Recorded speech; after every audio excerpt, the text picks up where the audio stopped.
حمد و صلات کے بعد آپ سب کو السلام علیکم ورحمۃ اللہ وبرکاتہ۔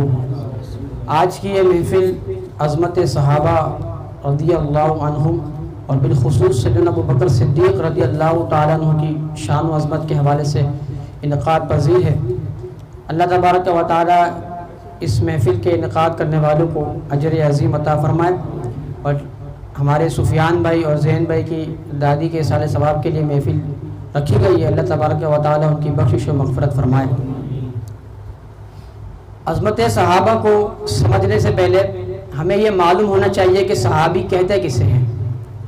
تو ہماری تمام کتب کے اندر لکھا ہوا ہے کہ صحابی وہ شخص ہے، وہ مسلمان ہے کہ جس نے ایمان کی حالت میں حضور صلی اللہ تعالیٰ علیہ وآلہ وسلم کی صحبت اپنائی، حضور صلی اللہ تعالیٰ علیہ وآلہ وسلم کو دیکھا اور ایمان کی حالت میں ہی اس دنیا سے وہ رخصت ہوا، وہ صحابی ہے۔ اس کو صحابی کہتے ہیں۔ اور جس نے صحابی کو دیکھا ایمان کی حالت میں اور ایمان کی حالت میں ہی اس دنیا سے چلے گیا، اس کو تابعی کہتے ہیں۔ صحابہ کے بارے میں ہماری کتب کے اندر یہ لکھا ہوا ہے کہ تمام صحابہ عادل ہیں۔ ان الصحابۃ کلھم عدول، تمام صحابہ عادل ہیں، یعنی ان میں کوئی فاسق نہیں ہے، سب عادل ہیں، متقی ہیں، پرہیزگار ہیں، محفوظ ہیں، معصوم نہیں ہے، محفوظ ہیں۔ ان سے ہو سکتی ہے خطا، لیکن اگر ہو جائے تو یہ اس پہ مصر نہیں رہتے، توبہ کر لیتے ہیں۔ تو تمام صحابہ عادل ہیں، یہ ہمارا عقیدہ ہے۔ اور اعلی حضرت امام اہل سنت نے فتح و رضویہ کی 29ویں جلد میں لکھا ہے کہ امت کا کوئی ولی تابعی سے لے کر قیامت تک جتنے بھی ولی آئیں گے جنہوں نے نماز کی کثرت کری، نوافل پڑھے، تسبیحات پڑھی، راتوں کو اٹھ اٹھ کر عبادتیں کری، تقوی پرہیزگاری اختیار کری، اللہ کے ولی بن گئے، لیکن وہ ایک صحابی کے مقام تک بھی نہیں پہنچ سکتے۔ چاہے قوس ہو، قطب ہو، ابدال ہو، قلندر ہو، کتنا ہی بڑا ولی ہو، وہ ایک صحابی کے مقام تک نہیں پہنچ سکتا۔ اور صحابہ کی عظمت کے حوالے سے میں ایک آپ کے سامنے حوالہ پڑھوں گا۔ امیر المومنین فی الحدیث حضرت عبداللہ بن مبارک، یہ بہت بڑے محدث ہیں، بہت بڑے امام ہیں۔ ان سے کسی نے پوچھا حضرت عمر بن عبدالعزیز کے بارے میں کہ حضرت عمر بن عبدالعزیز رضی اللہ تعالیٰ عنہ افضل ہیں یا حضرت امیر معاویہ؟ حضرت عمر بن عبدالعزیز یہ بہت بڑے جو ہے خلیفہ گزرے ہیں، اور حضرت عمر فاروق اعظم رضی اللہ تعالیٰ عنہ کے اولادوں میں سے تھے، اور آپ کے دور میں عدل و انصاف کا جو ہے بول بالا تھا، یہاں تک کہ دریا پہ جس جگہ سے شہر پانی پیتا وہاں بکری بھی پانی پیتی تھی، عدل ہی عدل تھا۔ ہمارے اہل سنت کے وہ 5ویں خلیفہ راشد ہیں۔ تو ایک شخص نے پوچھا کہ عمر بن عبدالعزیز افضل ہیں یا حضرت امیر معاویہ رضی اللہ تعالیٰ عنہ افضل ہیں؟ تو حضرت عبداللہ بن مبارک کو جلال آ گیا۔ آپ نے فرمایا کہ حضرت امیر معاویہ حضور کے ساتھ غزوات میں شریک ہوئے، جہاد میں شریک ہوئے، جس گھوڑے پہ بیٹھ کر آپ شریک ہوئے وہ گھوڑا رفتار کے ساتھ چلنے لگا اور مٹی اڑ کر اس کی ناک میں گئی۔ عمر بن عبدالعزیز اس خاک کے برابر بھی نہیں ہے۔ کیوں؟ کیونکہ امیر معاویہ رضی اللہ عنہ صحابی ہیں، یہ صحابی کا مقام ہے۔ اور اللہ تبارک و تعالیٰ قرآن مجید فرقان حمید میں فرماتا ہے کُلًّا وعد اللہ الحسنى، اللہ تبارک و تعالیٰ نے تمام صحابہ سے، چاہے جو فتح مکہ سے پہلے ایمان لائے یا فتح مکہ کے بعد ایمان لائے، تمام کے تمام صحابہ سے اللہ تعالیٰ نے بھلائی کا، جنت کا ارادہ فرما لیا ہے۔ ہر صحابی جنتی ہے، جنتی جنتی، ہر صحابی نبی جنتی جنتی۔ اس لیے ہر صحابی جو ہے وہ ہمارے پیر مرشد نے نعرہ دیا نا، ہر صحابی نبی جنتی جنتی، ابو بکر و عمر جنتی جنتی، عثمان و علی جنتی جنتی، علی اور معاویہ جنتی جنتی۔ تو جو فتح مکہ سے پہلے ایمان لائے یا فتح مکہ کے بعد ایمان لائے، تمام کے تمام سے اللہ تعالیٰ نے جنت کا وعدہ فرما لیا ہے۔ اور اسی طرح قرآن پاک میں اللہ تبارک و تعالیٰ ارشاد فرماتا ہے رضی اللہ عنہم ورضوا عنہ، اللہ تبارک و تعالیٰ ان سے راضی ہو گیا اور وہ اللہ سے راضی ہے۔ شاعر کہتا ہے نا، رب ان سے راضی، یہ ان سے راضی، کتاب خدا میں تو لکھا یہی ہے۔ اللہ اکبر۔ صحابہ کرام کی شان بہت بلند و بالا ہے۔ آپ کے سامنے میں نے خطبے میں آیت پڑھی تھی سورہ بقرہ کی ابتدائی آیت کہ اللہ تبارک و تعالی ارشاد فرماتا ہے وَإِذَا قِيلَ لَهُمْ آمِنُوا، اور جب ان سے کہا جائے کہ ایمان لاؤ. کن سے کہا گیا؟ یہ منافقوں سے کہا گیا. کیا کہا گیا؟ آمنو، ایمان لاؤ. کما آمن الناس، جیسے لوگ ایمان لائے. اب لوگ سے مراد یہاں کون ہے؟ صحابہ کرام. یعنی صحابہ کرام کا یہ مقام اور یہ شان ہے کہ ان کا ایمان اللہ کے یہاں مقبول ہے، اور وہ ایمان کی کسوٹی ہے. اللہ تبارک و تعالیٰ اس زمانے کے لوگوں کو حکم دے رہا ہے، منافقوں کو کہہ رہا ہے کہ ایسے ایمان لاؤ جیسے صحابہ ایمان لے کر آئے. حضور کے پیچھے تو صحابہ بھی نماز پڑھتے تھے، اس دور میں صحابہ بھی تھے اور منافقین بھی تھے، لیکن اللہ تبارک و تعالیٰ کیا مقبول صحابہ کا ایمان ہے، منافقین کا نہیں. اللہ تبارک و تعالیٰ نے ان سے فرمایا آمنو، ایمان لاؤ، کما آمن الناس، جیسے صحابہ ایمان لائے. اب منافقوں نے جواب پتہ کیا دیا؟ قالو، انہوں نے کہا انؤمنو، کیا ہم ایمان لائیں؟ کما آمن السفہاء، جیسے بے وقوف لوگ ایمان لائے. معاذ اللہ، منافقوں نے صحابہ کرام کو بے وقوف بولا. اس سے پتہ چلا کہ جو صحابہ کی بے ادبی کرتے ہیں، صحابہ کی توہین کرتے ہیں، وہ ان منافقوں کی ہی اولادوں میں سے ہے. یہ منافقوں کا طریقہ تھا. منافقوں نے کہا کما آمن السفہاء، ہم ایسے مان لیں جیسے بے وقوف لائے. اب صحابہ کا دفاع اللہ تبارک و تعالیٰ نے کیا، جواب بھی اللہ تبارک و تعالیٰ نے دیا. فرمایا الا، خبردار، سن لو، انہم ہم السفہاء، یہی لوگ بے وقوف ہیں، صحابہ نہیں، یہ منافق ہی بے وقوف ہیں. ولکن لا يعلمون، لیکن یہ جانتے نہیں ہیں. تو یہ صحابہ کی شان ہے کہ اللہ تبارک و تعالیٰ نے ان کے ایمان کو جو ہے قبول فرمایا اور ان جیسا ایمان لانے کا حکم فرمایا. پتہ لگا کہ صالحین اور صحابہ کرام کا ایمان جو ہے وہ مقبول ہے اور ہمیں ان کی اتباع کرنا چاہیے. اور صالحین اور صحابہ کرام کی جو توہین کرتے ہیں ان کے لیے ہلکے الفاظ کہتے ہیں، در اصل وہ منافقوں کے طریقے پر ہیں. اور صحابہ کرام کی یہ شان ہے کہ حضور صلی اللہ تعالی علیہ وآلہ وسلم نے فرمایا اصحابی کالنجوم فبأی اقتدیتم اہتدیتم، میرے صحابہ ستاروں کی مانند ہیں، تم ان میں سے جس کی بھی پیروی کرو گے اہتدیتم، ہدایت پا جاؤ گے. صحابہ کرام کی یہ شان ہے. آج کل کے دور میں تو بڑی سہولت ہے، کہیں سفر کرنے جاتے ہیں، ہائی وے پہ جاتے تو لکھا ہوتا ہے کتنے فاصلے پر یہ جگہ، حیدرآباد اتنے کلومیٹر رہ گیا ہے. پہلے کے دور میں یہ چیزیں نہیں ہوا کرتی تھی. تو پہلے کے دور میں ہوتا کیا تھا کہ لوگ ستاروں سے پتہ لگاتے تھے راستے کا، راستے کی رہنمائی ستارے کیا کرتے تھے. اس سے حضور نے مثال دی اصحابی کالنجوم، میرے صحابہ ستاروں کی مانند ہیں. فبأی اقتدیتم اہتدیتم، تم ان میں سے جس کی بھی پیروی کرو گے ہدایت پا جاؤ گے. اور اسی طرح حدیث پاک میں آتا ہے، حضور صلی اللہ تعالی علیہ وآلہ وسلم نے فرمائی، حدیث بخاری شریف کی ہے کہ میرے صحابہ کو برا بلا نہ کہو، ان کو سب و شتم نہ کرو، اس لیے کہ تم میں سے اگر کوئی احد پہاڑ جتنا بھی سونا اللہ کی راہ میں خرچ کرے. احد شریف ہمارے بہت سے جو ہیں، ہمارے سفیان بھائی بھی عمرے پہ گئے ہیں ماشاءاللہ، تو ان کو پتہ ہے مدینہ شریف میں احد شریف ہے، وہاں حضرت امیر حمزہ رضی اللہ تعالیٰ کا مزار ہے، حضور کے چچا. حضرت مصعب بن عمیر کا بھی وہاں مزار ہے، عبداللہ بن جہاش کا بھی وہاں مزار. 70 صحابہ وہاں آرام فرما رہے ہیں، اور بہت بڑا وہ پہاڑ ہے، براؤن کلر کا، بہت خوبصورت پہاڑ ہے وہ. تو حضور فرماتے ہیں کہ میرے صحابہ کو سب و شتم نہ کرو، انہیں گالی نہ بکو. تم میں سے اگر کوئی اللہ کی راہ میں احد پہاڑ جتنا بھی سونا خرچ کر دے اور میرے صحابہ ایک مدھ یا آدھی مدھ گندم خرچ کریں اللہ کی راہ میں، تو تم اس کے برابر نہیں پہنچ سکتے. اندازہ لگائیں سے صحابہ کے اخلاص پر. اور اسی طرح ایک حدیث پاک حضور صلی اللہ علیہ وسلم نے فرمایا کہ میرے صحابہ کی تعظیم کرو کہ بے شک وہ تم میں سب سے بہترین لوگ ہیں. اور قرآن پاک نے بھی فرمایا کنتم خیر امت اخرجت للناس، چوتھے پارے کے اندر یہ آیت ہے، تم بہترین امت ہو جو لوگوں کے لیے ظاہر کیے گئے. یہ آیت کس کے بارے میں؟ یہ صحابہ کرام کے بارے میں، انہیں بہترین امت قرار دیا گیا.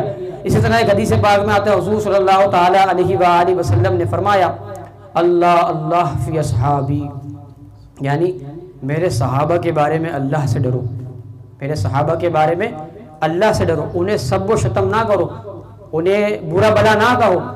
پھر آگے حضور نے فرمایا جس نے ان سے محبت کی اس نے میری محبت کی وجہ سے ان سے محبت کی، اور جس نے میرے صحابہ سے بغض رکھا اس نے میرے بغض کی وجہ سے ان سے بغض رکھا، اور جس نے انہیں تکلیف پہنچائی اس نے مجھے تکلیف پہنچائی، اور جس نے مجھے تکلیف پہنچائی گویا اس نے اللہ کو تکلیف پہنچائی، اور اللہ عنقریب اس کی گرفت کر لے گا۔ تو اندازہ لگائیں صحابہ کرام کی شان کا۔ اب ہم اپنی تقریر کے دوسرے حصے کی طرف چلتے ہیں۔ سیدنا ابوبکر صدیق رضی اللہ تعالیٰ عنہ ان صحابہ کرام کی جماعت میں سب کے امام ہیں اور سب سے افضل ہیں۔ حضور صلی اللہ تعالیٰ علیہ وآلہ وسلم معراج پہ گئے، مسجد حرام سے مسجد اقصی گئے، آپ نے مسجد اقصی کے اندر تمام انبیاء کی جماعت کرائی، آپ امام تھے، تمام انبیاء پیچھے نماز پڑھ رہے تھے۔ ہمارے علماء کہتے ہیں اس سے پتہ لگا ہمارے آقا، یہ دلیل ہے، ویسے بھی اور بھی دلیل ہے، ہمارے علماء فرماتے ہیں اس سے پتہ لگا کہ حضور صلی اللہ علیہ وسلم امام الانبیاء ہیں، تمام نبیوں کے امام ہیں، تمام نبیوں کے سردار ہیں، تمام نبیوں کے آقا ہیں۔ تو حضور صلی اللہ علیہ وسلم کے پیچھے نماز پڑھی تمام انبیاء نے، حضور نے امامت کرائی، حضور امام الانبیاء ہیں، اور حضور کے حکم پر ابو بکر صدیق نے نماز پڑھائی، پیچھے پڑھی تمام صحابہ نے، تو ابو بکر صدیق امام الاولیاء قرار پائے۔ ابو بکر صدیق رضی اللہ تعالیٰ عنہ کی شان ہے کہ آپ نے 17 نمازیں مسجد نبوی میں حضور کے مصلی پہ پڑھائیں، حضور کی حیات میں پڑھائیں۔ پتہ لگا کہ ابو بکر صدیق رضی اللہ تعالیٰ عنہ تمام نبیوں اور رسولوں کے بعد سب سے افضل ہے۔ سبحان اللہ۔ ہمارا عقیدہ بھی یہی ہے کہ تمام نبیوں اور رسولوں کے بعد سب سے افضل ابو بکر صدیق رضی اللہ تعالیٰ عنہ، پھر آپ کے بعد حضرت عمر فاروق اعظم رضی اللہ تعالیٰ عنہ ہیں، پھر عثمان غنی رضی اللہ تعالیٰ عنہ ہیں، پھر مولا علی رضی اللہ تعالیٰ عنہ ہیں۔ حضرت ابو بکر صدیق رضی اللہ تعالیٰ عنہ کا نام عبداللہ، اور آپ کی کنیت ابو بکر تھی، اور آپ کے والد کا نام عثمان، اور آپ کے والد کی کنیت ابو قحافہ تھی۔ حضرت سیدنا ابو بکر صدیق رضی اللہ تعالیٰ عنہ عام الفیل کے 2.5 سال بعد پیدا ہوئے۔ سیدنا ابو بکر صدیق رضی اللہ تعالیٰ عنہ کی یہ شان ہے کہ حضور صلی اللہ تعالیٰ علیہ وآلہ وسلم نے فرمایا کہ جتنا مجھے ابو بکر صدیق کے مال نے نفع دیا اتنا کسی کے مال نے نہیں دیا۔ صدیق اکبر نے جب یہ سنا تو آپ رونے لگے، عرض کی یا رسول اللہ صلی اللہ علیہ وسلم میں اور میرا مال آپ کا ہی تو ہے۔ اللہ اکبر۔ صدیق اکبر رضی اللہ عنہ اللہ کی راہ میں بے انتہا خرچ کیا کرتے تھے، آپ نے 7 غلاموں کو آزاد کروایا، اور ایسے 7 غلاموں کو آزاد کروایا کہ جن پر ظلم کیا جاتا تھا۔ ان میں ایک غلام حضرت بلال رضی اللہ تعالیٰ عنہ ہے، ان کا جو آقا تھا یہودی امیہ بن خلف، وہ حضرت بلال رضی اللہ تعالیٰ عنہ جب ایمان لے کر آ گئے تو وہاں پر ظلم کیا کرتا تھا، تشدد کیا کرتا تھا، تو ابو بکر صدیق رضی اللہ تعالیٰ عنہ نے حضرت بلال حبشی رضی اللہ تعالیٰ عنہ کو آزاد کرایا۔ قرآن پاک میں اللہ تبارک و تعالیٰ نے سورہ لیل میں اس چیز کو بیان کیا ہے، وَسَيُجَنَّبُهَا الْأَتْقَى الَّذِي يُؤْتِي مَالَهُ يَتَزَكَّى۔ اللہ تبارک و تعالیٰ سورہ لیل میں فرماتا ہے وَسَيُجَنَّبُهَا الْأَتْقَى، کوسوں دور رکھا جائے گا اس کو جہنم سے، اتقا جو سب سے بڑا متقی پرہیزگار ہے، الَّذِي يُؤْتِي مَالَهُ يَتَزَكَّى، وہ جو اپنا مال دیتا ہے کہ پاک ہو، سترا ہو، وَمَا لِأَحَدٍ عِنْدَهُ مِن نِعْمَةٍ تُجْزَى، اور اس پر کسی کا بھی کوئی احسان نہیں ہے کہ اس کا بدلہ دیا جائے، إِلَّا ابْتِغَاءَ وَجْهِ رَبِّهِ الْأَعْلَى، مگر اپنے رب کی رضا چاہنے کے لیے اس نے سب کچھ کیا جو بہت بلند ہے، وَلَا سَوْفَ يَرْضَىٰ، ان قریب وہ راضی ہوگا۔ یہ آیت کس کے بارے میں؟ مفسرین کرام کا اجماع ہے، یہ آیت ابو بکر صدیق رضی اللہ عنہ کے بارے میں ہے۔ آپ نے جب بلال حبشی رضی اللہ عنہ کو آزاد کروایا، لوگوں نے باتیں بنانا شروع کر دی کفار نے کہ اتنی بھاری بھرکم رقم میں، اتنے سارے پیسوں میں حضرت بلال حبشی کو آزاد کروایا، اتنے پیسوں میں تو یمن کے خوبصورت غلام آ جاتے۔ اس زمانے میں بندے کا پروٹوکول کیا ہوتا ہے؟ بڑی گاڑی، بڑا موبائل، بڑا گھر، اس زمانے میں بندے کا پروٹوکول خوبصورت غلام ہوا کرتا تھا۔ اب لوگوں نے باتیں بنانا شروع کر دی کہ ابو بکر صدیق نے بلال حبشی کو رضی اللہ عنہ کو اتنے سارے مال کے عوض آزاد کرایا، اتنے مال میں تو یمنی خوبصورت غلام آ جاتے۔ اسی طرح ابو بکر صدیق کے والد نے آپ سے کہا کہ اتنے میں تو یمن میں خوبصورت غلام آ جاتے ہیں. لوگوں نے بات بنائی, کسی نے کہا کہ بلال کا نا ابو بکر پر کوئی احسان ہوگا. تو اللہ تبارک و تعالی نے صدیق اکبر کی طرف سے جواب دیا. صدیق اکبر نے جواب نہیں دیا, اللہ تبارک و تعالی نے جواب دیا جس طرح کی باتیں کرتے. فرمایا وَسَيُجَنَّبُهَا الْأَتْقَى, قریب اسے کوسوں دور رکھا جائے گا جہنم سے, جو سب سے بڑا متقی پرہیزگار ہے. الذی یؤتی مالہ یتزکا, وہ جو اپنا مال دیتا ہے کہ سترا ہو. وما لأحد عنده من نعمت تجزا, اور اس پر کسی کا کوئی احسان نہیں ہے کہ جس کا بدلہ دیا جائے.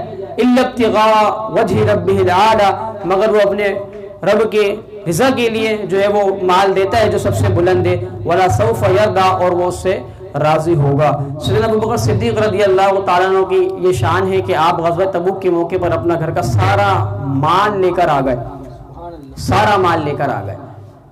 حضور صلی اللہ علیہ وسلم نے فرمایا ابو بکر گھر والوں کے لیے کچھ چھوڑا ہے؟ آپ نے عرض کی میں گھر والوں کے لیے اللہ اور اس کے رسول کو چھوڑا ہے. صدیق اکبر رضی اللہ تعالیٰ عنہ کے دو لقب ہیں, ایک ہے عتیق اور ایک ہے صدیق. عتیق آپ کو اس لیے کہا جاتا ہے کہ حضور صلی اللہ علیہ وسلم نے فرمایا انت عتیق من النار, کہ تم جہنم سے آزاد ہو. اور صدیق آپ کو اس لیے کہا جاتا ہے کہ آپ بہت زیادہ سچ بولتے تھے, زمانہ جاہلیت سے سچ بولا کرتے تھے.